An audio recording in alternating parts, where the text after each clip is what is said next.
Boa noite. Wilson Witzel testou positivo para a Covid-19. O anúncio foi feito pelo governador num vídeo publicado na rede social. Nas últimas 24 horas, o Rio de Janeiro registrou mais 42 mortes, um aumento significativo, e o número de óbitos em todo o estado chegou a 224. Mais cedo, o prefeito Marcelo Crivella afirmou que o sistema de saúde do município não corre risco de caos por conta dos casos de coronavírus. Vamos falar também sobre os hospitais de campanha, a produção de máscaras em Resende, no sul do estado, e a previsão do tempo para os próximos dias. O Jornal do Rio volta em 30 segundos e eu te espero.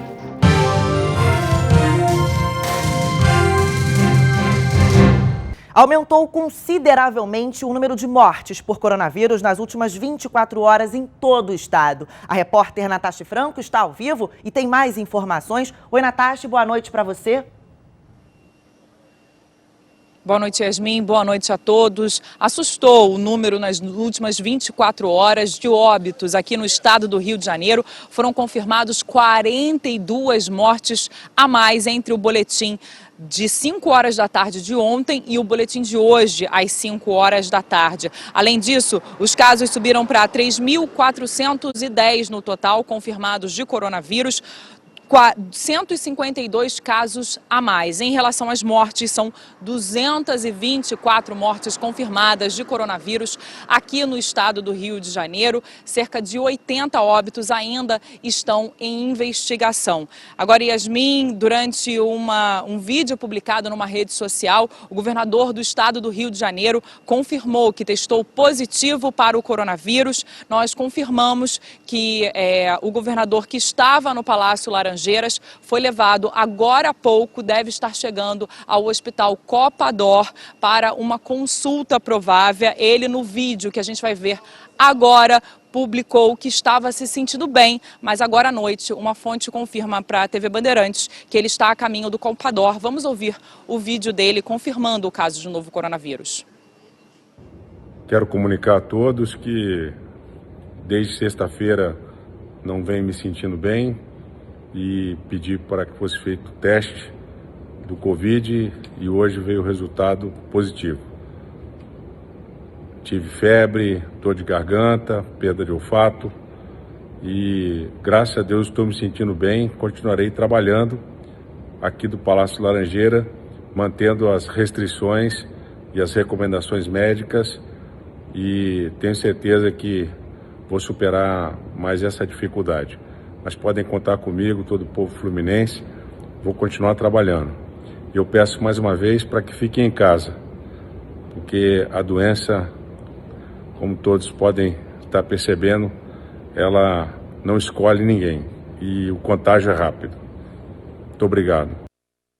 E eu volto a chamar a Natasha Franco para falar sobre a importância do isolamento. Natasha, parece que a adesão dos cariocas tem diminuído, é isso mesmo? É exatamente isso, Yasmin. A gente tem visto muitas pessoas circulando pela rua e hoje uma amostra desse aumento de circulação foi uma carreata que saiu da zona oeste do Rio de Janeiro, uma carreata que é em prol do isolamento vertical e da volta do comércio. A gente está aqui, em frente ao Palácio Guanabara, todo o entorno, Yasmin, está bloqueado porque existe também uma previsão de uma nova manifestação. Nenhum carro, apenas os carros de moradores são permitidos aqui nessa região e foi feito esse isolamento exatamente para evitar aglomerações. A gente lembra, Yasmin, que a aglomeração é a partir de 10 pessoas. Yasmin, retomando um pouco a questão do governador, a gente conversou e a gente está conversando até durante aqui o nosso ao vivo com a assessoria de imprensa do Palácio Guanabara, assessoria de imprensa direta do governador. Os funcionários ainda não têm nenhuma medida específica de prevenção, de isolamento, por conta de quem teve contato com o governador. Eles já estavam fazendo home office e também só alguns funcionários estavam aqui no Palácio Guanabara. A gente confirmou que o secretário de Defesa Civil do governo do estado confirmou positivo também para o coronavírus e o secretário estadual de Saúde, Edmar Santos, também fez o teste, mas ele testou negativo. Nós estamos procurando a assessoria para saber se existem medidas de prevenção principalmente para aqueles funcionários que têm mais contato com o governador e também para confirmar se a ida dele ao Palácio, ao Hospital Copa-Dor, de acordo com as informações que nós temos de uma fonte, são para uma consulta ou porque o estado de saúde do governador, por conta do coronavírus confirmado por ele mesmo através das redes sociais, piorou. Yasmin. Obrigada, Natasha. Daqui a pouco você volta, então, com mais informações. 72% dos leitos de UTI disponíveis no estado do Rio de Janeiro já estão ocupados com pessoas infectadas pelo coronavírus. Com isso, os cariocas entram em novo estado de alerta e precisam ficar atentos às recomendações antes de procurar o hospital, já que podem faltar leitos para atender todo mundo. Hipertenso Joelson, de 55 anos, procurou um hospital assim que começou a sentir falta de ar. Depois de percorrer 5 unidades públicas de saúde, conseguiu ser atendido e a orientação médica foi voltar para casa. Aí ela falou que o meu quadro não era um quadro de internação. E eu perguntei, mas e o teste? Eu não tenho como fazer um teste? Não, nós não estamos fazendo teste. Então, como é que eu vou constatar se eu estou, se eu não estou, se não faz teste? Aí, só tem que ir para casa, dipirona, um outro remédio ali para te pectorar, e que eu aguardasse em casa, se viesse a sentir falta de ar mais intensa, ligasse para o 60, e assim foi. Hoje, aqui, esse tempo todo que eu estou falando, ainda não tossi e não senti falta de ar. Para mim, pessoalmente, sem passar por médico nenhum, eu começo a perceber que eu acho que eu estou melhorando. Com o sistema de saúde sobrecarregado, a orientação é só procurar atendimento médico quando for realmente necessário. Hoje, 70% dos leitos de UTI aqui da rede estadual do Rio de Janeiro já estão ocupados com pacientes com coronavírus. E a previsão é que o pico da epidemia ocorra ainda nas próximas semanas. Mas como saber quando é preciso procurar atendimento médico? Este pneumologista explica que nem todo paciente que está com falta de ar deve procurar uma unidade de saúde neste momento. Esses pacientes que não internam e evoluem bem, porém são sintomáticos, a maioria deles eles vão sentir uma falta de ar durante alguns dias e essa falta de ar vai ser uma coisa constante. Ele vai começar a sentir, só que aquilo ali não vai expandir, vai ficar naquele valor. Mas atenção, caso o paciente observe que a falta de ar é crescente, vai aumentando e se além dela há também febre persistente, aí é preciso procurar um hospital. Agora eu fui ao banheiro. Eu tive uma falta de ar de uma intensidade específica. A próxima vez que eu fui ao banheiro, essa intensidade já me pareceu maior do que da outra vez. Aí é um sinal de que aquilo ali está aumentando. Então, então vale a pena ela já procurar um atendimento. Apesar disso, o prefeito do Rio, Marcelo Crivella, afirmou que o sistema de saúde do município não corre risco de caos por conta dos casos de coronavírus. Crivella falou ainda do apoio da Força Aérea Brasileira para buscar os equipamentos comprados na China. Os aviões da Força Aérea Brasileira vão até a China para trazer 300 respiradores para o Rio de Janeiro. No total, 800 respiradores, além de máscaras, luvas, entre outros insumos, foram comprados do país asiático no ano passado. A nossa grande preocupação é que nesses respiradores, se viessem pelos aviões chineses, nós poderíamos perder. Já vocês sabem que há episódios na Europa do avião parar e aí o país pode dizer que está precisando e segura o equipamento. Agora, com esses voos, e agradeço muito ao presidente Jair Bolsonaro, nós não teremos mais esses problemas. Todo o equipamento comprado para o Rio de Janeiro virá para cá. A primeira viagem da FAB deve ser no dia 27 de abril, a segunda, um mês depois, em 27 de maio. Questionado sobre a demanda no atendimento, principalmente no Hospital Ronaldo Gazola, em Acari, referência para casos de Covid-19, Crivella disse que não há risco de caos no sistema de saúde do município. As curvas que nós temos mostram de que não, nesse momento, mantidas as condições de afastamento social que adotamos, não temos risco adiante de fazermos um caos na saúde pública municipal. Claro que isso tudo não nos deixa margem para deixarmos de insistir com as pessoas sobre a questão da aglomeração, sobre a questão de lavar as mãos. Depois da coletiva, o prefeito do Rio afirmou que vai distribuir quase 2 milhões de máscaras para a população carioca. Sobre a multa para os responsáveis por aglomerações na cidade, Crivella disse que ainda não tem data para que a medida seja implementada. O Rio terá mais 2 hospitais de campanha com a ajuda da iniciativa privada. Uma das unidades será inaugurada no final de abril e a outra em maio. As 2 novas unidades estão sendo construídas para atender exclusivamente pacientes suspeitos de contaminação com o coronavírus. Juntas tiveram um investimento total de 95 milhões de reais, incluindo a construção e operacionalização. Os leitos de UTI serão equipados com dispositivos necessários para pacientes de alta complexidade, como ventiladores mecânicos, monitores e bombas de infusão. O Hospital o Hospital Lagoa Barra, ele já está em construção.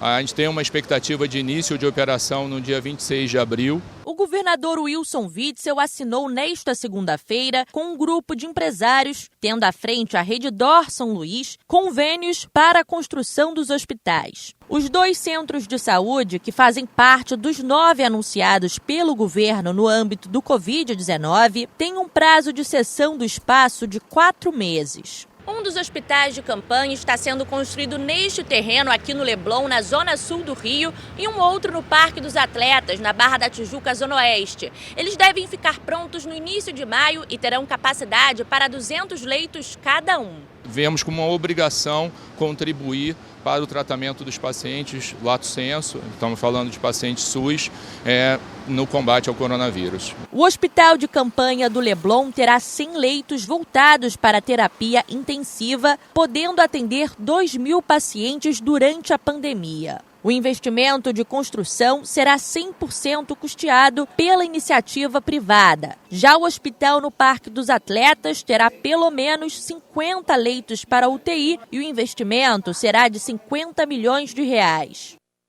E pelo menos 30 toneladas de alimentos foram doadas a moradores de comunidades através de um programa do Sesc RJ em parceria com o CADEG. A ação faz parte do projeto Mesa no Campo, do programa Mesa Brasil do Sesc RJ, em parceria com o CADEG. Só na última semana, 400 famílias foram beneficiadas. Sem trabalhar por conta da quarentena, William, que é morador da Mangueira, foi um dos que receberam a doação. Hoje meu restaurante está fechado por causa do coronavírus, que vai me ajudar muito em casa para acabar de fazer meu almoço. Nazário vende flores no CADEG. As vendas por conta da pandemia caíram. Sem renda, agradeceu o apoio. E vem numa boa hora fazer trabalho para as crianças, que está difícil. Ao todo, 4 toneladas de alimentos já foram doados para moradores que vivem nas comunidades aqui do entorno. Os hortifrutis são fornecidos por produtores rurais da região serrana.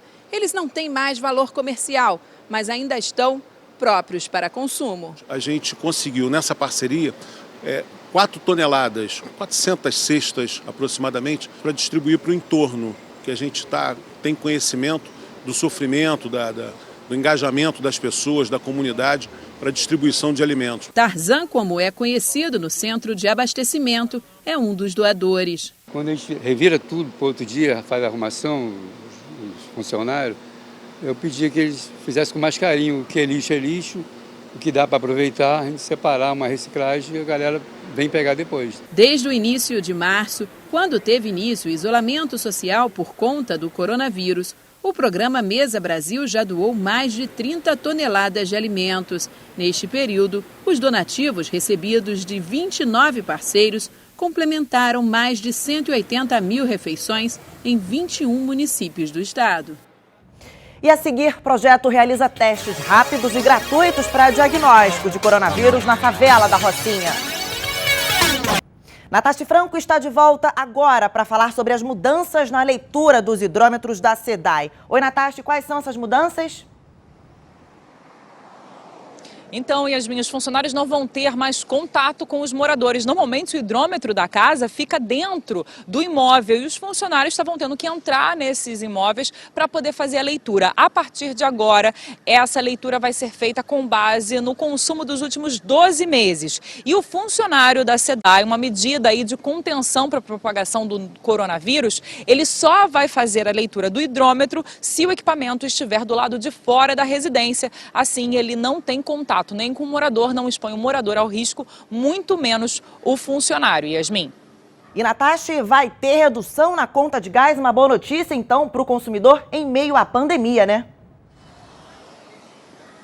Exatamente, Yasmin. Vai começar a valer a partir do dia 1º de maio. A redução varia de acordo com o tipo de imóvel e também com a concessionária que fornece esse gás para essas pessoas. Varia de 2,5% a 8%, e aí vai depender do tipo de imóvel. Além disso, essa redução que vale a partir do dia 1º de maio, também estão proibidos os cortes dos serviços essenciais, que são os serviços como luz, água e energia. E, portanto, a Naturgy, que é a responsável aqui pela distribuição de gás da capital fluminense, afirmou que não vai fazer o corte a não ser em medidas emergenciais, como, por exemplo, concertos. Então, até que as medidas de prevenção do coronavírus estejam ativas, medidas de contingenciamento como isolamento social, não há corte de serviço essencial. Yasmin.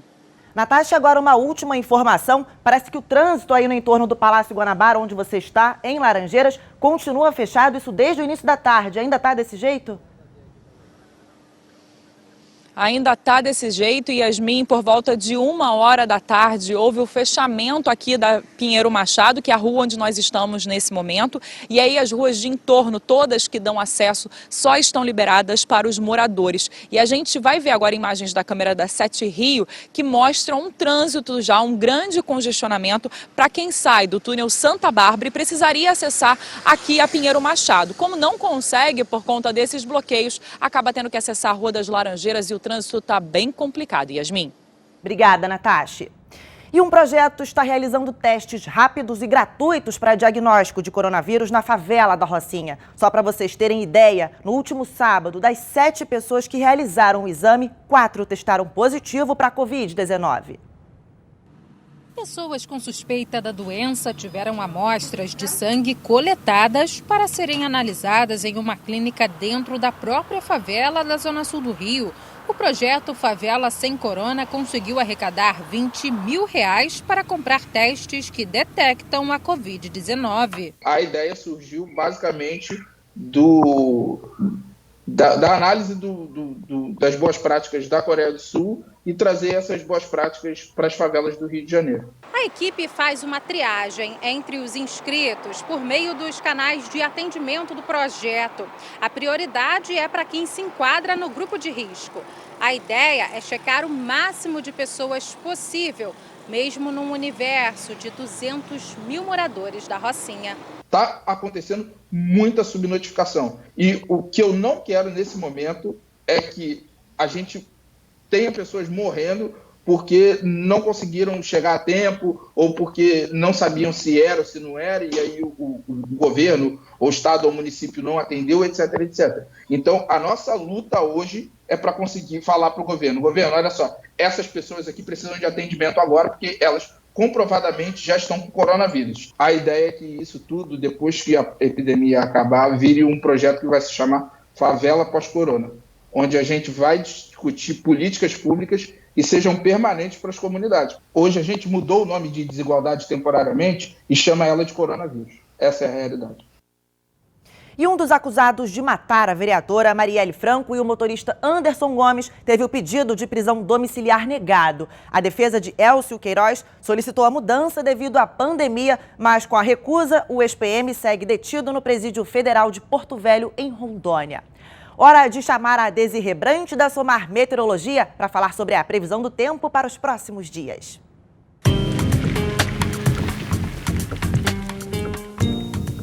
Olá, Yasmin, muito boa noite. Boa noite também a todos que nos acompanham. A chegada de uma frente fria associada a um ciclone extratropical já provoca chuva no final desta terça-feira, especialmente no estado de São Paulo. E amanhã é a vez do Rio de Janeiro receber a chuva. Além de chover, deve ventar bastante no Rio de Janeiro. E o ciclone pode deixar o mar mais agitado nos próximos dias. Agora vamos às temperaturas. No Rio de Janeiro, amanhã, quarta-feira, vai ser um dia com maior quantidade de nuvens. Tem previsão para pancadas de chuva, mas antes da chuva mais forte, a temperatura alcança os 29 graus. Na quinta-feira, a chuva aumenta e a temperatura diminui. A máxima não vai passar dos 25 graus. E na sexta-feira, mesmo com o tempo mais firme, mesmo que o sol apareça, a entrada do ar frio vai deixar a temperatura mais baixa. A máxima não vai passar dos 23 graus. E o fim de semana também será marcado pelo tempo mais firme, porém com temperaturas ainda baixas no Rio de Janeiro. E a seguir, máscaras são distribuídas em Resende, no sul do estado, para evitar a disseminação do coronavírus.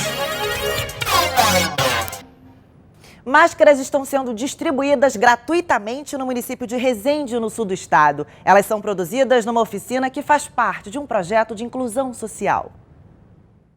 Após a recomendação do Ministério da Saúde, a máscara virou acessório obrigatório na prevenção contra o coronavírus.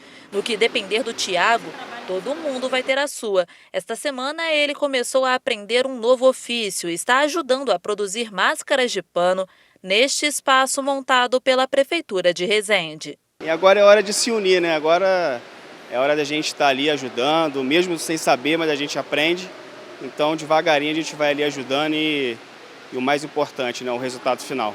Normalmente esse espaço é usado para eventos culturais e recebe exposições, peças de teatro e até palestras. Mas essa semana a função desse galpão no centro de Resende mudou e se transformou em uma grande confecção de máscaras.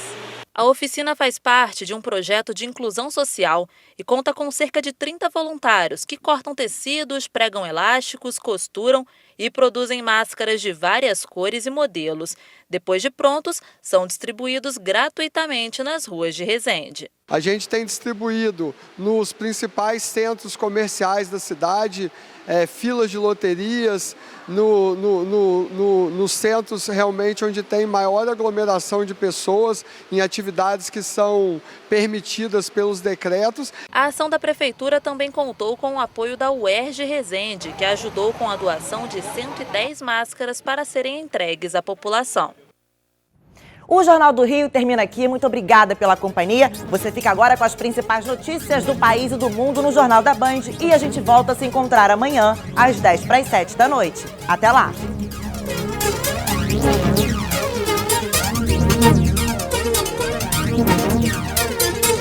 Thank you.